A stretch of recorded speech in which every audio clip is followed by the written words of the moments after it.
차 변호사의 마음 공부. 우리 몸 안에는, 우리 마음 안에는, 그리고 이 우주 안에는 개체의식과 어떤 우주의식이라는 게 있어요.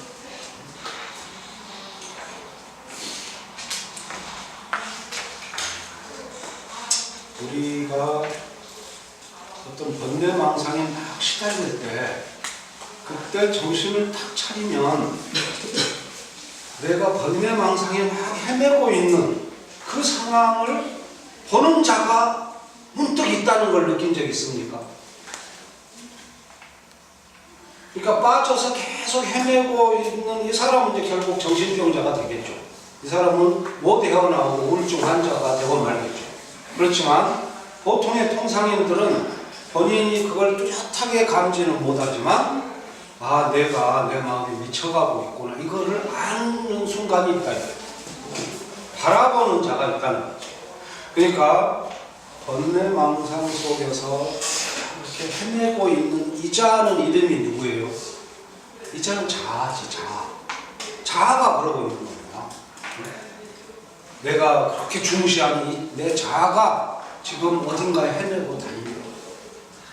근데 어느 순간 정신이 퍼뜩 들면서 그 상황 전체가 다 이렇게 인식되는 때가 있다는 거죠.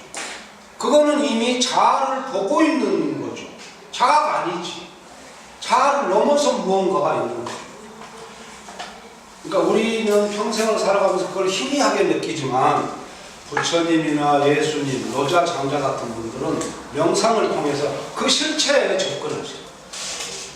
그래서 그거를 뭐라 그러냐, 이걸 우주의식이라고, 이걸 초의식이라고 하고, 그러니까 분명히 자아하고는 다른 차원의 어떤 의식의 질이 우리 안에 있습니다. 근데 우리는 그걸 잘 모르지. 그렇지만 대개의 사람은 잘 몰라도 정신병자는 되지 않고 어떻게든 또 다시 돌아와서 삶을 꾸려가요. 그렇죠? 그러면 우리 안에 지금 어떤 이 개체의식과 우주의식이 있다는 걸 이제 이해하셨어요. 그렇죠? 그러면 여기서 이 둘 중에 뭐가 중심이고 뭐가 외곽이 있어요. 이거 잘 생각해요. 한 번도 여러분이 일생을 통해서 생각 안 해봤을 수도 있는 건데, 왜 그러냐면 특히 우리가 한 100년 이내로 서양식의 교육을 받아와가지고 고대 우리 동양인들이 생각했던 심오한 이 철학의 어떤 깊이는 다 날아가고, 잘못된 어떤 그 서양의 얄파감, 프로이드 심리학 같은 이런 게 지금 많이 들어와 있어요. 이 사람들은 자아를 넘어선 어떤 근원적인 인식의, 이 의식에 대한 이런 인식이 없어요. 프로이드 이 심리학의 마지막 정점이 뭡니까? 무의식이지, 무의식. 근데 무의식이란 게 뭐예요? 자아가 빠져있는 어떤 깊고 깊은 골짜기예요. 자아의 다른 면일 뿐이지. 결코 자아를 못 보세요. 프로이드를 넘어서려고 노력했던 사람이 칼 융이라는 심리학자. 이 사람은 조금 한 단계 좀 넘어섰어요. 그렇지만 이 사람도 역시 우리 동양적 어떤 우주의식, 초의식의 전모를 이해는 못했지. 그러니까 아까도 드린 말씀이지만 누가 주인이고 누가 객이냐 하는 것은 바라보는 자가 주인이고 바라보임을 당하는 자가 객체이고, 그러니까 여러분 마음 안에 진짜 주인이 누구인가에 관한 이야기, 이 이야기가 중심을 찾는다는 게, 뭔가가 보이는 객체가 되면은 그것은 절대 주인이 아니에요. 그렇죠? 그러면 감정이 여러분 주인입니까? 이런 걸 잘 생각하십니다. 프로이드는 무의식이 마치 우리의 전체 주인인 것처럼 학설을 이끌어가거든요. 근데 우리 고대 동양인들은 절대 그렇게 안 해요. 그거는 아직 작은 일부입니다. 밑에 근원적인 우주의식을 못 봤을 때예요. 그러니까 여러분들이 집중적으로 명상 수행을 해보지는 않으셨겠지만 아까와 마찬가지로 많은 번뇌 망상에 시달리지만은 그래도 별탈 없이 돌아오잖아요. 돌아와서 일상생활을 영위하고 그러면서 내가 아까 잠깐 어떤 헛생각을 했구나. 자기 자신에게 일어나는 어떤 그 사념의 덩어리, 번뇌 망상, 전체적으로는 생각이라고 불리우는 이 모든 것, 이게 결국 자아인 거예요. 자아.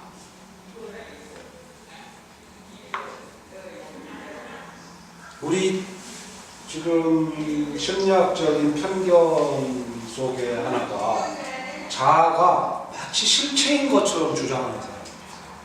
태어날 때부터 가지고 있는 태어난 거죠. 절대 아니에요. 자아는 형성됩니다. 자아는 왕의 자식으로 태어난 그 아이는 왕자로서의 자아를 형성합니다. 10년, 20년, 30년. 그리고 이 아이가 별난을 당해가지고 어려서 그 왕족이 다 죽고 어디 저 쓰레기 청계천 다리 밑에 거지 김춘삼이 양자로 들어가서 어려서부터 살면 이 아이는 거지의 자아를 형성하고 사는 거예요. 자아는 그런 식으로 계속 어떤 기억과 감정의 이 누적 속에서 형성됩니다. 그러니까 우리가 한순간 정신이 들어서 뭔가 탁 깨어서 보면 이 자아가 하는 짓이 보이잖아요. 비록 놓치지만은 그러면 내 안에는 분명히 자아보다 높고 큰 어떤 의식이 이것을 부처님이나 노자, 장자, 예수님 이런 분들은 이거를 우주의식이다. 이걸 하느님 의식이다. 이걸 순수의식이다. 이렇게 말합니다. 그러니까 이거를 오염의 측면에서 말하면 우리 자아는요 오염돼요. 항상 자기 자신에 대해서 집착합니다. 그러니까 이거는 하나의 관점이 오염의식이라고 한다면 이 우주의식은 전혀 오염되지 않은 순수의식. 그게 있다 이겁니다. 그렇지 않으면 우리는 돌아오지 못해요. 이 심리의 과정을 한번 잘 생각해 보세요. 사람은 24시간 생각 속에서 삽니다. 생각 속에서. 이 사람이 사는 모습은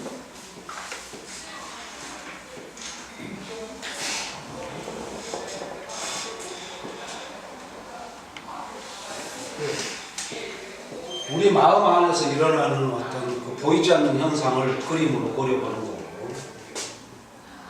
여기 내가 이렇게 서 있어. 여기가 순수의식 세계입니다. 순수의식. 이게 이제 우리 동양에서 말하는 하늘이고 기독교에서 말하는 이게 하느님 왕국이죠. 천국이지. 그러니까 내가 여기서 뭔 말인지 알아듣고 일로 가고 싶어. 가고 싶은데 뭔가가 탁. 또 일로 가고 싶은데 뭐가 탁. 이거 뭐예요 이것들이? 이것들이 다 생각이에요. 생각. 이상하죠. 뭔가 깊이 생각하면 할수록 자가당착에 우리는 빠져요. 그러니까 이 생각과 염념, 이 생각과 생각은 계속 이어지는 이 상황을 염념 상속된다 그러잖아요. 불경에 보면 염념이 상속된다. 이걸 다 끌어주는 마음공부라는 건 어떤 분노, 슬픔, 막 이런 생각이 진행될 때 그 순간순간 탁탁 한 번씩 끌어주는 이 힘을 기르는 거. 이게 중심으로 돌아가요. 결국은요, 우리는 우리 생각 속에서 휩싸여가지고 혼자 자기 망상 속에, 자가 당착 속에. 이것이 없어지면 바로 일로 갈 수 있는데 자기가 스스로 생각 속에 쌓여 있으면서 이 생각을 통해서 뭘 찾아보겠다고 막 합니다. 그러니까 이 자아의 어떤 진행 방식, 이거는 이 중심으로부터 지금 이탈돼요. 지금 우리가 부지불식간에 누구한테 뭐 꼭 배워서가 아니라 내 존재의 중심은 다들 자라고 생각하고 살기가 십상이에요. 꼭 누가 그거를 어떤 철학적으로 그런 이론을 펼쳐서가 아니라, 근데 부처님이나 노자 장자 같은 이런 깊은 어떤 인간의 영혼, 그 어둠을 밝혔던 분들의 그 경전들을 보면 이 관계가 주객이 전도됐다는 거예요. 그러니까 우리는 외곽에 있는 이 자아를 중심에다가 모셔놓고 얘한테 자꾸 밥을 먹이니까 이게 엉클어져요. 그래서 어떤 우리 마음의 중심이라고 하는 거는, 자아는 우리 마음의 결코 중심이 아니라는 거, 이걸 먼저 이걸 잘 이해를 하셔요. 그러니까 보이는 자는 외곽에 있는 자, 보이는 자는 절대 중심일 수가 없는 거예요. 그러니까 여러분이 지금까지 자아를 존재의 중심에 두고 있었다고 한다면 지금부터라도 그 심리 과정을 잘 역추적해서 생각을 해요. 그때 분명히 이 자아가 하는 그 번뇌망상과 미친 짓을 순간 보던 자가 있었어요. 그게 바로 순수의식이고 우주의식이고, 그게 하는 마음. 근데 얘들 때문에 가려서 못 가요. 이걸 잘 생각하셔야 돼요. 여기에 모든 길이 있는 거예요. 자아가 존재의 중심 안에 여전히 있다고 생각한 사람은 우울증, 화병을 이겨낼 길이 없어요. 그 자아가 그게 중심이라는데, 근데 이 자아의 모든 이 미친 짓이 이 존재의 외곽에서 벌어지는 일이구나, 이걸 알면 길이 있는 거지. 그러면 계속 어떤 자기 내면에서 깊은 이제 수행과 명상을 깊이 들어가면 이 자아와 나와의 거리가 점점 멀어져. 그래서 여기에 공간이 있습니다. 여백. 그게 아까 노자가 말한 치허 극이에요. 자아를 완전히 내몰아서 텅 빈 고요한 순수 공간을 찾아서 원래부터 있던 겁니다. 만드는 게 절대 아니에요. 이건 발명하는 게 아니에요. 내가 내 스스로 잘못 가리고 있던 것을, 그러니까 자아가 찾아가는 게 아니고 잘못된 자아라는 것을 인식하고 자아가 비키는 거예요. 자아가. 그러면 존재의 중심이 드러나요. 그 존재의 중심이 뭐라는 것에 대한 이해가 확립되면 중심과 외곽이 흔들리는 일인 거죠. 그래서 이게 주인과 객의 문제입니다. 그 명상의 전부는 주인과 객을 알아요. 우리는 항상 근데 이 객을 주인이라고 가운데 모시다 보니까, 그러니까 슬픔과 번뇌와 고뇌망상을 실체화하는, 이게 진짜인 것처럼 막 느끼고, 그러니까 항상 그럴 때마다 깊은 장출식을 하면서 그 상황에서 깨어나는 거예요. 그러면은 아직 이름을 뭐라고 붙일 수는 없지만 뭔가 그것을 보는 그 초월적인 의식이 있다는 것을 순간순간 알아가요. 그 점점 수행을 하고 명상을 깊이 하면 그 실체가 돼요. 그러면 자아가 이제 굴복하기 시작. 이게 마음 공부의 전체 틀이 이렇게 돼요. 근데 이게 결코 말처럼 쉽지가 않죠. 매 순간 우리는 살아야 되고 남과 부딪혀야 되다 보니까 항상 이걸 염두에 두시고, 그래서 이제 좀 우스갯소리지만 이렇게 제정신이 아닌 이 마음, 이거를 우리가 미친 마음이라고 해요. 미친 마음. 우리 한국말을 좀 공부 좀 합시다. 내가 그동안 한문 공부만 너무 한 것 같은데 오늘은 한글 공부. 이게 미친 마음. 그렇죠? 이 반대에 본래 마음이 있어요. 본래 마음. 이 미치다라는 말은 영어로 하면은 어디에 도달한다. 그러니까 우리는 우리 말이 가지고 있는 어떤 오묘한 뜻이 여기 있어요. 우리는 어디에 미치면 미치는 겁니다. 생각이 사람의 마음 안에는 어두운 심연과 골짜기가 있어서 거기에 미치면 안 돼요. 거기에 이르르면 안 돼요. 근데 거기에 이르르면, 그러니까 이게 당도한다는 뜻이죠. 거기에 이르르면 미쳐. 그러니까 이걸 영어로 쓰면, 영어는 미친, 당도한다는 게 리치죠. 리치. 리치와 매드. 이것은 어디에 도달하면 미치는 거지. 그러니까 이게 두 개의 뜻이 다르잖아요. 근데 우리는 생각이 어디에 미치면 미쳐버려요. 우리는 물리적인 것과 정신적인 게 뜻이 통한다는 것을 아는 거예요. 이 사람들이. 어떤 인간의 심리 상태의 정통에서인지는 모르지만 한문은 뭐라 그러냐면 이게 어디에 도착한다, 이르른다, 이게 급이거든요. 이것과 정신이 돈다, 광하고는 다른 거예요. 그렇죠. 근데 우리 말은 같아. 어디에 미치면 정신이 미쳐. 우리 안에는 어디에 미치지 말아야 할 부분이 다 있어요. 한번 그 계곡 잘못 들어가면은 한 며칠 헤매고 돌다 나와야 될 잘못된 그런 어둠의 그런 자리들이 다 도달하지 말아야 할. 그게 뭐예요? 그게 다 우울병이고, 그게 화병이고, 분노 증후군이지. 그게 가장 심한 거. 그게 뭐예요? 그게 트라우마지. 어딘가에 미치지 말아야 할 지점이 있는 겁니다.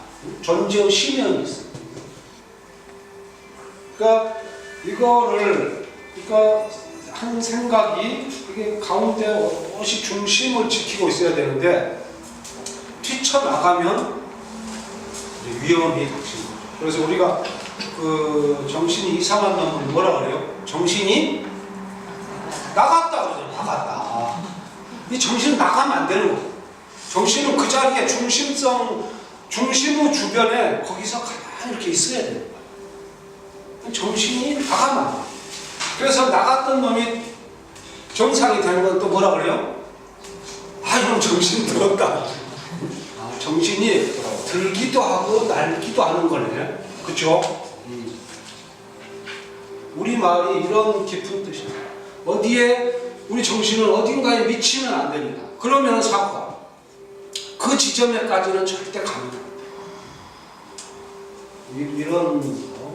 그래서, 마음의 이제 어떤 중심으로부터 이탈하는 이 문제. 이게 이제 우리가 모든 심리학과 철학이 다루는 이런 부분이죠.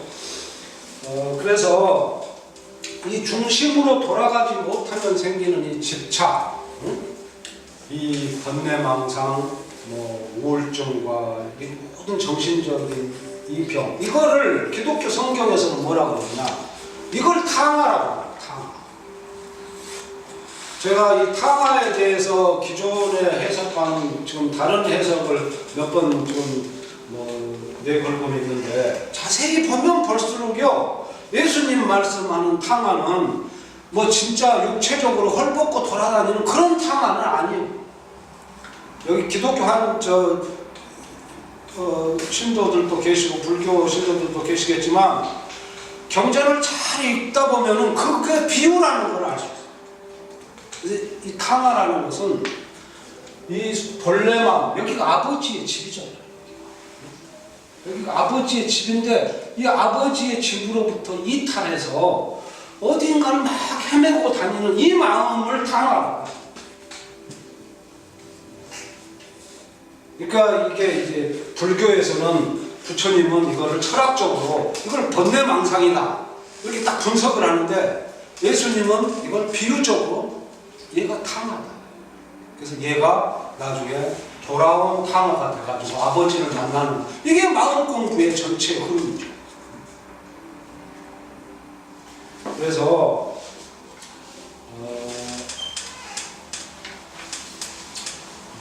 이제 이 상황, 마음이 미쳐가지고 집을 뛰쳐나간 이놈, 이거를 우리가 그래서 얼빠진 놈이라고 그래요. 얼빠진. 얼이 빠지면 그리 되는 거예요. 얼이 밖으로 나가면.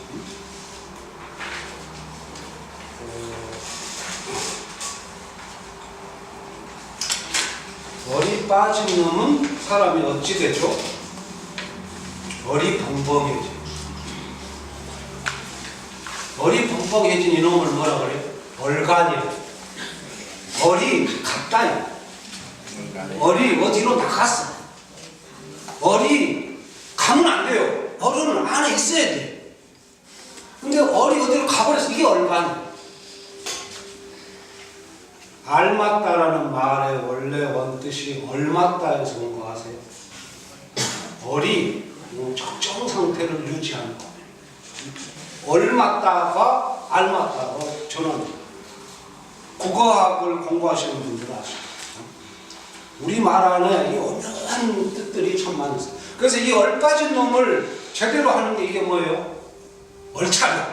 이게 얼차려. 얼을 차리는 거예요. 군대에서 좀 나쁘게 써서 그렇지, 실은 좋은. 항상 얼을 차려야지. 그래서 자아란 놈이 획책하고 있는 모든 그 모사와 책략에 속아 넘어가지 않도록 내가 얘를 잘 관찰해야 돼. 이게 마음. 그래서 이제 이 상황이 마음이 중심으로부터 이탈하는 해서 이 상황, 그래서 이탈해서는 안 된다는 이 논지, 이것을 펴는 철학자가 이게 바로 장자예요. 우리 그 전번 학기 때 우리 한번 공부를 한 것 같은데 장자가 이 점에 굉장히 민감했어요. 그래서 항상 인간의 마음을 논할 때 어떤 중심으로부터 이탈해서는 안 된다. 항상 자신의 중심으로 돌아오지 못하는 영혼은 방황하는 영혼이고 결국 그 괴로움 속에서 죽어 귀신이 될 것이다. 그 예수님 타가 일어나고 거의 흡사해요. 장자 말. 그 말을 장자가 어떻게 하느냐? 어떻게 해요? 기억하시는 분 없나? 출이 불박. 이게 이거예요. 이게 타마지. 아버지 집으로부터 밖으로 뛰어나가는 놈이에요. 출이 불박. 그러니까 마음은요, 출입이 항상 자유자재해요. 내가 저 꽃을 봤다가 다시 나한테, 저 사물을 봤다가 다시 나한테, 이렇게 출입이 자제해야 되거든요. 뭘 고민했다가도 순간 탁 하고 다시 검도팔탄처럼 중심으로 이래야 되는데, 이거는 뭐예요? 나가서 돌아오지 않는 자. 이게 탐하지.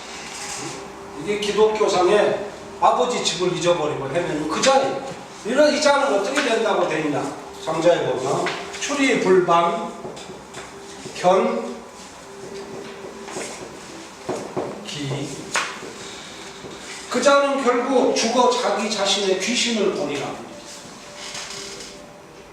그러니까 탕아가 아버지 집으로 돌아오면 아버지로부터 환대를 받아서 그날로부터 친아들이 될 것이지만 못 돌아오고 계속 헤매던 놈은 어디 가서 그건 비명 행사하지 않겠어요. 이게 그 이야기지. 출입불반. 이게 장자가 던지는 어떤 인간 심리의 핵심 논지는 항상 자기 중심성을 이탈해서는. 그러니까 이거를 한번 이 상황을 조금 입체적으로 한번 봅시다. 그러니까 우리 마음 안에 순수의식이기도 하고 우주의식이기도 한 근원적인 참마음이 있어요. 참마음. 이 본심이 이제 1단계 밖으로 뛰쳐나가. 이제 뭐 업무가 이 양반이 공사가 다망하시잖아요. 항상 뭔가를 지금 알아보고 싶어서 밖으로 나가시는 거. 이게 출입이지. 그래서 이게 출입이 자유자재한 거, 이게 정상이고 좋은 거예요. 근데 이제 여기가 딱 한계죠. 이렇게 하고 여기서 이제 경계선을 넘어서 이게 출입 불반. 얘는 나갔다가 늘 돌아올 복원력을 가진 마음이에요. 여기까지. 뭐 번뇌망상이 좀 있어도 괜찮아. 그런 거 그랬구나. 이런 정도는 내가 내 RPM을 높여서 내 마음을 순간 리셋해가지고 해결할 수 있어요. 그렇죠? 이 상태인데 한계를 넘어. 이 우울증이 도져가지고 약을 안 먹으면 해결이 이 단계를 넘어서. 그러니까 이거를 마음에는 보이진 않지만 어떤 경계선이 있는 거예요. 그래서 불반 상태에서 이게 이제 병적인 상태인데 여기서 한 단계 더 넘어가 버리는 자, 이 자는 결국 죽어 귀신이 된다. 이게 지금 장자가 말하는 출입불반 견디기, 어떤 육체적인 거죠. 그러니까 이 번심 이게 아버지의 집이에요. 우리는 여기서 살아야 돼. 아버지의 어떤 이 보호력을 늘 느끼면서 감사를 느끼고 우주와 교류하면서 이렇게 살아야 되는데,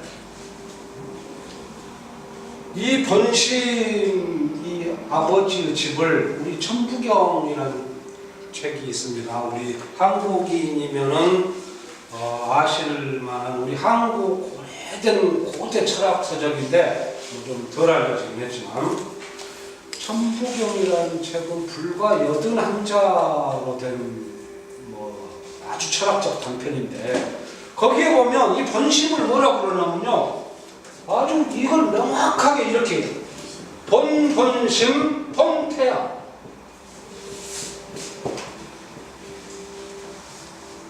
이 광명이 가득 차있다. 이걸 불경에 보면 뭐라고 되어 있냐면 원, 청, 광명, 청정체. 저 이 이야기를 여러 번 했어요. 오늘 지금 처음 오신 분들도 계시고 해서 다시 하는 거지만은 원, 광명, 청정체라는 게 있다. 우리 안에.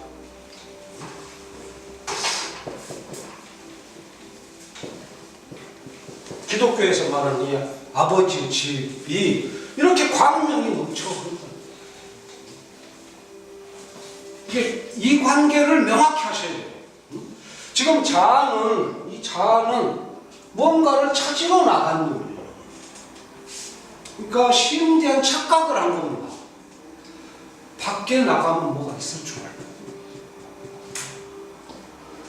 밖에 나가면은 뭔가 지가 생각한 것보다 더 좋은 어떤 진리가 밖에 있을 줄 알고 얘는 이렇게 나갔던 거지.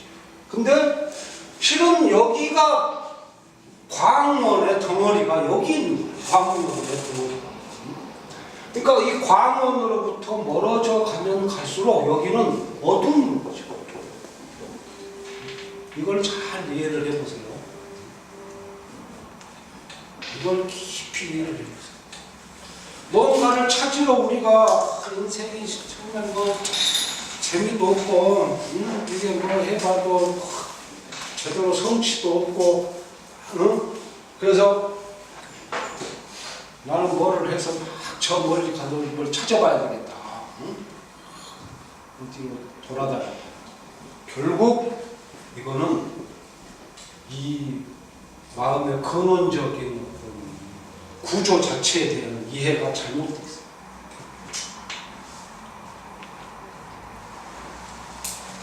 이거를 생각의 관점에서 표시하면 이렇게 한번 이렇게 해봅시다.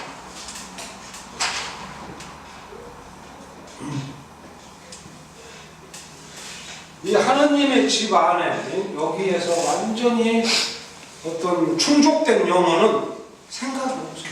생각이 하나, 생각이 한 개 있어요. 아주 이 사람이 어떤 더 높은 수준으로 가면 하나 있던 생각까지도 없어져. 번뇌우수를 108이라고 한 것도 재밌는 이야기지만 우리가 사물을 보면 항상 사물에 대해서 탐진치를 가지고 있어요. 탐진치. 그렇죠? 기본 세 가지가 작동해요. 이게 어떻게 작동을 하냐면 안이비설신이라고 하는 우리 감각기관을 통해서 다 작동을 해요. 눈이 보는 탐진치가 있고 혀가 느끼는 탐진치가 있어요. 그렇죠? 6개 기관이 있어요.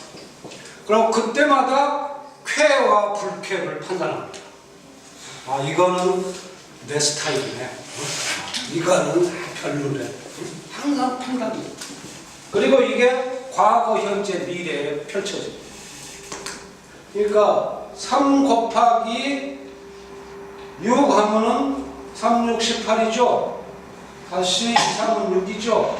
그러면은 6, 8, 48, 1 맞네. 이게 108번 내가 여기서 나오는 거예요.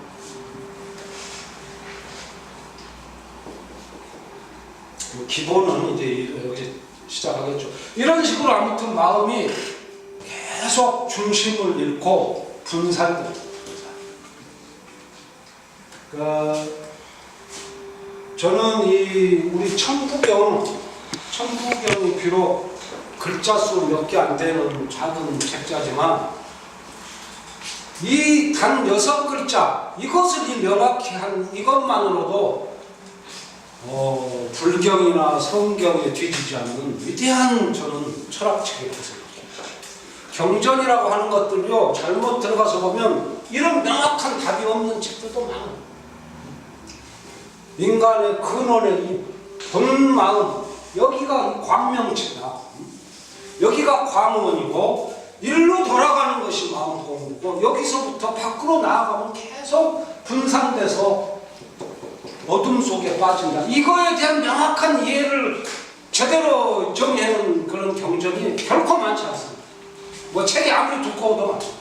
근데 천부경은 명확하게 이해합니다. 81자 글자 중에 딱 이거를 우리의 인간의 본심은 태양처럼 글로 돌아가면 모든 게 해결이 돼요. 근데 이 자아가 이게 멍청한 게 아니지. 지는 지가 제일 영리한 거지. 그 지 머리를 쓰면서 자꾸 밖으로 뭘 찾으려고 밖으로. 결국 여기서 어둠 속에 흩어져서 스스로 귀신이 돼. 그러니까 이게 정리를 해보자면 이게 이제 본래 마음이고 여기까지는 정상 상태예요. 정상 상태. 출입이 자유로운. 그 다음에 이제 여기가 위험 상태로 떨어지는 거지. 이게 본래 마음. 이게 정상 상태고 이게 이제 위험 상태가 되는 거지. 그러니까 이 정상 상태에 있는 얘는 아직 친아들이에요. 얘는 아직 친아들이에요. 하느님하고 뭔가 교류가 돼. 근데 위험 상태가 얘가 이제 탕하죠. 얘가 이제 지 멋대로 지가 잘났다고 싸돌아다니는. 그리고 얘 가면 얘는 이제 정신이 이제 실성하는 거지. 탕화를 더 지나서 얘는 잘하면 돌아온 탕화가 될 수 있잖아요. 다시 아버지의 집으로 환대받는 애가 될 수 있는데 얘는 이제 돌아올 수 없어. 얘는 너무 벗어나가지고 얘는 이제 정신이 완전히 실성한. 기독교 성경을 보면은요 그게 풍토병인지는 모르겠는데 그 BC 1세기 무렵에 팔레스타인 지역에 왜 그렇게 귀신 들린 자가 많은지. 근데 귀신 들린 자 그런 게 저는 진짜로 그렇게 귀신 들린 사람 이야기일까? 아닌 것 같아요. 이 이야기를 비유적으로 하신 거 아닐까? 탕화 이야기도 그렇지만 탕화보다 더한 놈도 있다 이거죠. 귀신 들린 자. 어떤 마음에 대한 이런 비유들 이런 걸 좀 잘 생각해 보시고, 그러니까 예수님이 여기 딱 서서 이 말씀을 하시는 거예요. 여기 중심에 딱 서가지고 수고하고 무거운 짐진 자들아 다 내게로 오라. 내가 너희를 편히 하리. 이러잖아요. 누구한테 이 말을 하는 거예요? 여기 서서 여기 있는 애들한테 하는 거죠. 이 탐하고 실성한 얘네들한테. 그러니까 저는 뭐 기독교인은 아니지만 기독교 성경이요 깊숙이 읽어 들어가면 불경하고 천부경하고 도덕경 다 이렇게 통해요. 다 통해요. 근데 목사들이 공부를 깊이 안 하니까 연결을 못 시켜요. 그러고 막 그 신도들 어디 도망갈까봐 무서워서 막 테두리를 쳐. 근데 진정한 마음 공부는 모든 이런 벽을 없애는 거예요. 여러분이 지금 기독교인일 수도 있고 불교도일 수도 있고 유교를 믿는 분도 있을 수 있지만 마음이 나갔던 마음이 점점 들어온다고 생각해 보세요. 그러면 오염된 게 점점 줄어들겠죠? 점점 자아의식이 줄어들어요. 점점. 그래서 마지막 여기 이 번신후 경지에 통과하는 이 순간에는 이때는요 기독교인도 아니고 불교도도 아니고 도교도도 아닌 거예요. 그런 잡념, 오염된 어떤 마음의 편향을 가지는 것은 절대 여기 들어올 수가 없어요. 그러니까 완전히 자기 자신을 순수한 상태로 정리를 하다 보면 결국 이 안에 가서 다 모든 이름을 떠나서 순수한 인간으로서 다 만날 수 있는 거지. 이게 이제 우리가 가야 할 마음 공부입니다. 오늘은 여기까지 하겠습니다.